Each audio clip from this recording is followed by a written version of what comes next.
Hey guys, it's Ronnie, and I am here with a very acclaimed voice actress that you have probably heard in a ton of stuff, especially when it comes to anime. My Hero Academia, Fairy Tale, the list goes on. And her name is Jād Saxton.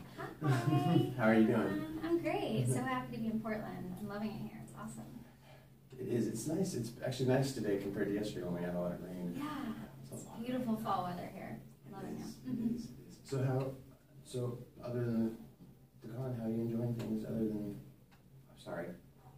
I am a little flabbergasted. I am a fan. Yeah. So otherwise, how are you enjoying Kumoricon so far? Yeah, I mean, I love it. Everyone here is so nice. The only thing that's been interesting is the drivers. I didn't think people could be like as rude as they are in Dallas, but I've experienced that. Yeah. Really? But everyone I meet in person is like so nice. Probably because y'all are like so close to Canada, and everyone from Canada is so nice. But everyone's really nice. Yeah, it's so beautiful. It's the Northwest. I actually love the weather. I love the rain. I love all that. But it's been cool to see all the fall leaves and mountains. I get really excited anytime I get to see mountains, because we don't have them in Dallas, Texas, is where I'm based out of. Okay. I was born in Corpus Christi myself, so. Oh, right on. Yeah. You're Texas boy yourself. So Yeah. we have a lot of flatlands. Do you claim yourself as a Texan? No, not really. No. I've been here since like the second grade. So. Oh yeah. Yeah, So you're I'm are y'all? I live in Seattle actually. Are you a? Oh, so you're a what do they say? Washingtonian. Washingtonian. What's We it? have Is web feet. it Oregonian or? Oregonian, yeah. Washingtonian, Oregonian. Okay, yeah. Cool. Right on. I love Seattle. I've been there, but I've never been to Portland. But I do love Seattle too. It's awesome. This whole Northwest is beautiful during this time of year with the leaf changes and everything. So pretty. So, let's start with that age-old cookie-cutter question. Yeah. What got you into voice acting? I've been acting and performing and singing since I've been very small. So it was sort of a natural transition from theater and just some connections I had. And I mean, I knew what anime was, and I knew what Funimation was, and that it was like based, in a suburb of Dallas where I live. And so I finally got an audition and like just went from there. I've been doing it for about 11 years now. And it just kind of started off small, like little things here and there, and then I've kind of grown from there. And of course now I've also been ADR directing for Funimation for 2 years now as well, full time as of this April. And yeah. How much do you like that? Huh? How much do you like being an ADR? Is that? Oh, I really like it. It's cool. It took me a lot of time to get the courage to like want to take that leap and try to not just be the actor that shows up in the booth, but the person sort of overseeing the whole process of the show, and directing all the actors and finishing the process from start to finish and all of that. But so it was a learning process for sure. But I really like it. It's really exciting. Yeah. Is it a lot more? So, like, what do you do basically as an ADR when it comes to directing your voice actors and stuff? For those that don't really know. Yeah. So I mean, I have to research all of the show. I have to cast the entire show. Okay. Based on what I see and what comes out. And then, every actor that comes in, I direct them while they're in the booth. I'm also doing pre-production, post-production, like anything that's prepping it for broadcast and or for home video release and stuff too. So I'm there every step of the process, like monitoring and like checking in and providing my thoughts and notes and feedback about it. Yeah. Do you like that more than? Do you like that more than? It's a different hat. I don't know that I like it more. I find it challenging and I find it rewarding in different ways to kind of complete a process like that. And but I don't know that there's one that I like more than the other. There's definitely one that's more relaxing, and that's just acting. Because you show up, you do your thing, and then you get to go. But I mean, the baby's in my hand until it's like giving birth every week, So I'm like taking care of it. So it's a little bit more stressful, but yeah. But then also makes the project a little bit more personal too at the same time. Yeah, for sure. Yeah. I feel like I just got done with Magical Girl Raising Project, directing that whole season, which was last season for Funimation, and like all of those were my like little babies, all my little girls that I had to watch die like one by one. Yeah. So, as you said, you've been doing this about 11 years now. Mm-hmm. You've played a lot of characters over the years. Do you have any particular ones that are your favorites, or is it? Favorites are really hard, but I do have some that like kind of stick with me, or that projects that kind of stick with me. Definitely Wolf Children. It's one of my all-time favorite. Like Momota Hostess, so such a beautiful filmmaker, and to get to be a part of that, it was just really special. And it's encapsulated in such a small format that I feel like I've been able to view it more and like see it more and like be a part of it in different ways. So it's kind of stuck with me. And then of course Carla from Fairy Tale, who I continually get to go back and redo and like be a part of that journey. It's been really cool. And then one of my more recent favorites has been Kana from Miss Kobayashi's Dragon Maid. Okay. Yeah, those are some faves. But they're all my babies, you know? And you do watch everything right after? Oh, there's no way. Like, there's no time, and there's no possible way. I mean, I spend 8 hours a day watching anime, like the ones I'm directing, you know? Like, so it's your job, and so you don't necessarily want to go home and rewatch it all. I try to watch what I can. Wolf Children is the one that I have seen the most, because like I said, it is such a small format. And I've seen all of Miss Kobayashi's and stuff like that, but it's impossible. There's not enough hours in the day for all the anime that's out there.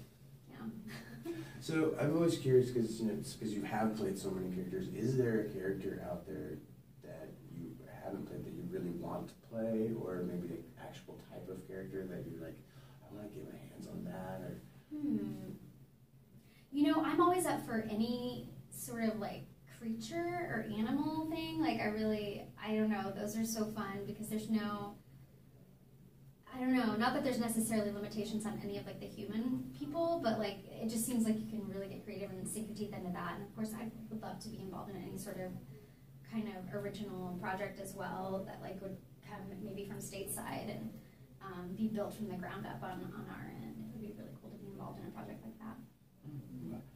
I personally, when I first started learning about you and seeing you, because we do this, I remember I was looking at listening to your voice, and I was like, I think she should play Batgirl. To be honest, I was. Oh wow, that'd be cool. I thought your voice would just fit with it for Batgirl. That would be awesome. So Warner Brothers. Jād Saxton. Yeah, stuff like that with those big projects like that, like it's kind of a little bit more difficult to get your foot in the door. The times might be changing, but with a lot of those projects, they're going to go with a major named like Hollywood actor that you're used to seeing on camera, to kind of do that kind of those bigger like projects like that. Yeah. But we can still do a Batman TV. Yeah, that'd be cool. I mean, I would be so down. That'd be amazing. Right on. So, is there anything else that you might have coming out that we don't know about that maybe we could know about, or do you got a bunch of NDAs? Well, and I haven't even got to like officially announce it, but I've seen people been tweeting about it. I can talk about the show that I'm directing this season, which I'm really, really excited about. It's got a lot of buzz and it's really cool. It's called Zombieland Saga. Yeah, it's really cool. It's perfect for like the Halloween fall kind of season, and it's a huge like comedy kind of situation where this group of girls are gathered by this like very eccentric producer, and they're all dead. They are all undead, who he's reanimated and brought to life because he wants to form an idol group with them. It's just a wacky, fun concept that like I love it, and all the music in it is really, really cool. So I'm super excited to be directing that project. If you don't know already, you probably do, because I think it just came out. The new season of Fairy Tales is coming out, and I'm reprising Carla for that. And she has some kind of new fun things going on there. I don't know if I can talk about anything else. I know that I'll be prepping home video reviews for Token Ramu Season 2, which I directed, and so that should be coming out hopefully next year sometime. But it just, we're kind of at the end of one season, the beginning of another, so a lot of stuff hasn't quite like started happening yet, and we just wrapped a bunch of stuff up. But I had a really good time playing Rim and How Not to Summon a Demon Lord. Yes. That was a wacky, super fun ride. I had a really good time with that. I also had a really good time playing Rene in Island, which was like a super crazy, like twisty mystery that I never saw like what ended up happening at the end. I never imagined that that's what would happen. So it was really cool to voice that character as well. Those are the ones that I just wrapped up. So those are really fun projects. So I've been told sometimes you guys will get, voice actors will, like ones that have been around for a while, just get cast. Sometimes they'll call you up and be like, hey, recast you as this role, and then you don't even know what the role is. Does that happen a lot to you, or? Yeah, it just depends. A lot of times, because of the different pace of broadcast dubs and the last minute ways that shows are licensed, we have to get it in the bag, and like there's not necessarily time for auditions. And so for some of us who've maybe been in the business a while and like worked with some of these directors, they feel like, and honestly, that's how I cast Zombieland and Saga. I didn't have auditions. I just used it based on my knowledge of past shows that I directed and other actors that I'd worked with. And so yeah, for both How Not to Summon and Island, I was just cast in those roles. I did not audition for them, but that's pretty common. But there's been some other things that I have auditioned for, and I was really excited for Magical World Racing Project. I actually intended to have auditions, which was really cool. It was really fun, and I think we had a really awesome cast for that. Yeah. Well, to the casting directors of How Not to Summon a Demon Lord, I'm going to thank you right now. That's Jeremy Inman, everyone, and he would not be bashful about saying that. Yeah. It was a fun cast working with Eric Vale and Sarah Wiedenheft. They're both very, very comedic, funny people, and so it was cool to be able to play off of them. Yeah. So, one last question. What advice would you give to people now that would be looking to get into voice acting? I think this is the same advice you probably get from any other voice actor, which is just act.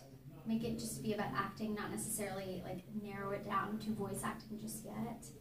Theater is a good training ground. I also come from a music background, from a vocal performance background. So choir, anything like that, like where you're singing and you have to perform in front of people. So theater and choir and even band or anything like that like is going to get you in front of people, and like having people give you direction in which you have to follow up with feedback, like is going to get you trained for when the time comes for you to have a voiceover audition or get in a booth and work your way there. But that's how a lot of us kind of came up, and I did a lot of theater and music. So by the time I was there, I was ready to receive, even if I didn't know the technical aspects of things, I was ready to receive direction and know how to follow it, if that makes sense. Yeah. I want to thank you so much for speaking with me. I really do appreciate it. And you guys make sure you go check her out in like 300 different anime shows that are out there, from Fairy Tale to sorry, I'm getting a little flustered. Fairy Tale, How Not to Summon a Demon Lord, the list goes on. I mean, seriously, check out her IMDb. There's some great work that you guys got to check out. And yeah, Jād Saxton, everyone. Thank you, everyone. See you guys later. Thanks. Thank you. Thank you so much. Awesome. Thank you. Yeah, absolutely.